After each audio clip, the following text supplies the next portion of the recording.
One morning, very early, Jake was lying in bed, listening to the rain, pitter-pattering on the roof. Too bad. Football will be cancelled today, he thought. We'll have to stay indoors and play table tennis. Only there are only 2 tables, so we'll have to sit around for most of the time. As he was lying there, he felt something cold on his nose. He rubbed it with his finger. It was wet, like a drop of water.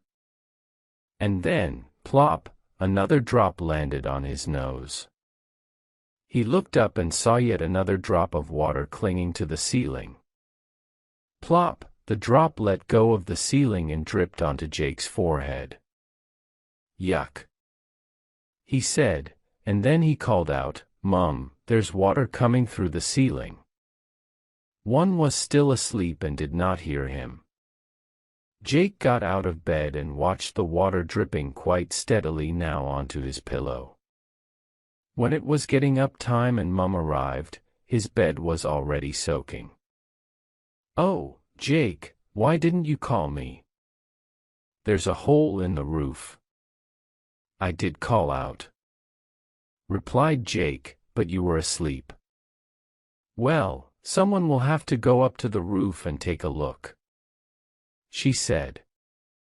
That someone was Dad. Their house had a butterfly roof, which means it slopes inwards and the water collects in a gully. Dad climbed out through a hatch and looked around for a hole. It was raining hard and he was getting extremely wet and the roof was rather slippery. He was about to give up and go back down the hatch when a bird, sheltering from the wind by the chimney, called at him. "I know you," said Dad. "You're Birdie, the crow that Jake likes to talk to." The bird flapped its wings and hopped across the sloping roof. He stopped where some tiles were out of place and even worse, the felt underneath them was torn. "Oh," he said. "You're right," said Dad. "That must be where the leak is coming from." And then he recalled that a man had been up on the roof at the end of summer to look for a wasp's nest. He must have accidentally broken some tiles and not mentioned it. That was why the rain was now leaking into Jake's bedroom. "Well, thank you, Birdie," said Dad. "That's really helpful." Just as he was about to lower himself down through the hatch, a large bird flew just over his head, almost touching him. "Stop that, Birdie," called out Dad. A moment later he thought to himself, "Birdie doesn't usually go eek. He goes core." But he did not stop to ponder the question for longer because he had more urgent things to do, like getting out of the rain.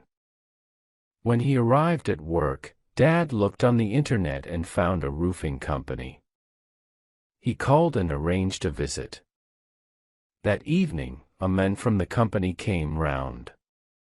He had an extremely large tummy.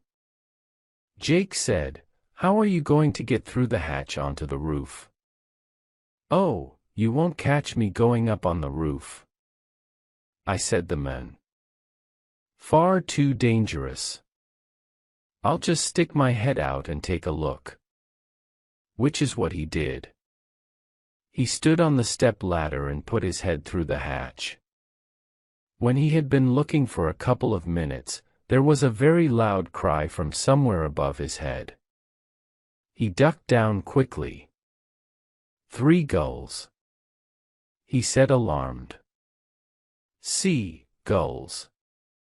We're miles from the sea," said Jake. "Yes, but that doesn't stop them coming inland and making their nests in the chimneys of townhouses," he said. "A real hazard they are, those seagulls. Crazy aggressive." "Oh, come on. You're not afraid of some birds, are you?" asked Ma'am. I'm not, but the lad that has to go up on the roof will be. How would you like to be working high up with those great big angry birds buzzing around your head? And ain't nice, is it? My best friend is a bird, said Jake. Good for him, said the man. Jake's bedroom ceiling continued to drip for the next 3 days. Mom replaced his pillow with a plastic tub and he went to sleep in the spare room. Towards the end of the week, when the sun was shining, 3 roofers came over to fix the tiles. Fortunately, they were slim enough to climb through the hatch. But all day the seagulls, who were nesting in a chimney pot, swooped over their heads, scratched their scalps with their claws, and even pecked at them. "Ear, clear off," called the men, along with some bad words that we won't repeat here. When Jake returned home from school, the roofers were packing up their van. "Did you fix the roof?" he asked. "Because it's been leaking onto my bed." "Sorry," said one of the men. "We couldn't get much done today. The seagulls were bothering us non-stop." Jake saw Mom rolling her eyes. She clearly thought these roofers were rather pathetic to be bothered by seagulls. One of the men saw her expression. "It's all right for you, Mrs. You don't have to go up there and fight them off. Come back tomorrow. They won't bother you. I promise," said Jake. "We'll give it a try," said the chief roofer. "But if they won't give us any peace, we will pack up by lunchtime." When they were gone, Mom asked, "What makes you think the seagulls won't be as naughty tomorrow as they were today?" "Because I'm going to talk to Birdie," said Jake. He went up to his room and waited for his friend to call around, which he usually did in the early evening. Just after 6, Birdie tapped at the window.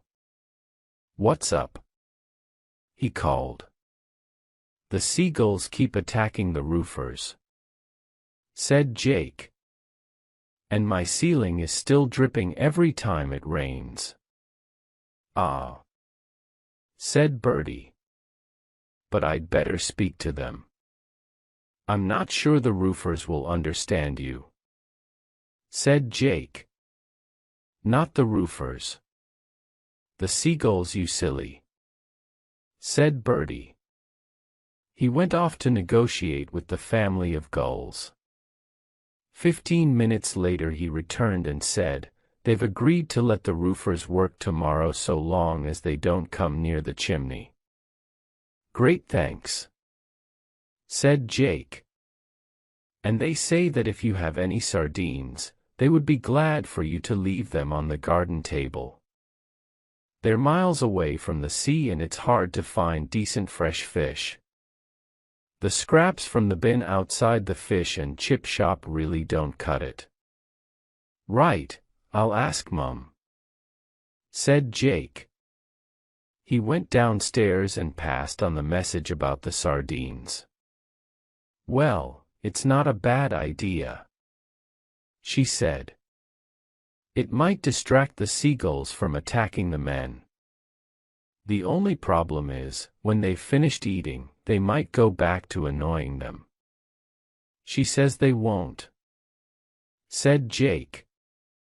"Well, okay," said Mum, doubtfully. "I suppose it's worth a try." And so the next morning, after she had dropped Jake off at school, she stopped by at the supermarket and bought some sardines for the seagulls. And lots of tea bags and chocolate-digested biscuits for the roofers. The seagulls were extremely grateful for the sardines. Tibby, the next-door cat, was somewhat disappointed that they would not share their meal. The roofers were pleased because it didn't rain and they were not attacked by the gulls. Instead, they noticed a friendly crow watching over them while they worked. When Jake came home, the roof was fixed. His ceiling still smelled a little damp. But Mom said that after it had dried out in a week or so, the decorator would come around and fix it. "You see, I told you that Bertie had negotiated a truce with the gulls," he said. "Yes. You did," agreed Mama. Some time went by and the decorator came round and repainted Jake's ceiling. He returned to his room one Saturday morning. He had not seen Bertie for a week and was delighted when he tapped on the window. He seemed excited and was hopping back and forth from one leg to the other. This time it was Jake who asked, "What's up?" "I'll say what's up," said Bertie. Bertie has cut through the French doors round the back of number 14 and are looking around for stuff to steal. "Whoa," said Jake. "I'll get Mum to call the police." And he immediately ran downstairs and called out, "Mum, Bertie says there are burglars climbing into number 14. Call the police." "I can't do that," said Mum. "If I say a little bird told us that burglars are at work, they'll think I'm a loony and a time waster." "Ah," said Jake. "But Bertie's right. He always is." "Oh, Jake," said Mum. "I can't go by what a bird says." Just then, Jake heard Dad come in through the front door with a shopping from the supermarket. "Dad, Bertie says there are burglars at number 14. What should we do?" "Well, I don't know about you, but I've had a long week and want to go back to bed for a nice nap," said Dad. "Oh, this is no good. Grown-ups don't know anything," said Jake. When he returned to his room, Bertie was gone. Jake fixed his gaze on number 14. It was not long before two men came out wearing motorbike helmets. They were both carrying bags and soon jumped onto mopeds. They started to speed down the road. But before they could reach the T-junction, 3 seagulls dive-bombed them. The men tried to fight off the aerial attack, but it wasn't easy to ride a moped when a seagull was attacking your head, even if you were wearing head view. One gull flapped in front of the lead biker's visor, and another swooped down and crashed into the side of his head with its talons. While a third picked at the second biker's gloves, it wasn't long before the burglar came off his bike, and a second went skidding across the road and crashed into a gate post. A Georgian silver teapot rolled out of one bag, followed by an antique French carriage clock, which landed on the pavement and smashed into pieces. The bikers got to their feet and ran, leaving the loot behind. Jake called out of his window, "Go on, gulls. Get him." His dad came into the room to ask what was going on. "Look," he said. Jake. Dad looked out onto the street and saw the men fighting off the gulls who were trying to cut off their retreat. "Well, I never said that. I never knew seagulls could be so aggressive. Only against roofers and burglars," he said. Jake. "What makes you think they're burglars?" asked Dad. "Because they took Mr. Jocelyn's clock in his teapot," said Jake. "Oh, come on," he said. Dad. But just then, 2 police cars with blue flashing lights give it around the corner. 4 officers jumped out and pounced on the burglars. "Ah," said Bertie, who had just landed on Jake's windowsill. Well done, Birdie. You called the gulls and told them to catch the burglars. Ah, agreed the black-feathered bird. Which is a lot more than Mum or Dad would do, added Jake. Well, said Dad. Well, But he did not know what to say. So he sheepishly left Jake's room and went to lie down. Those gulls, he muttered to himself. Really aggressive. Who would have thought it?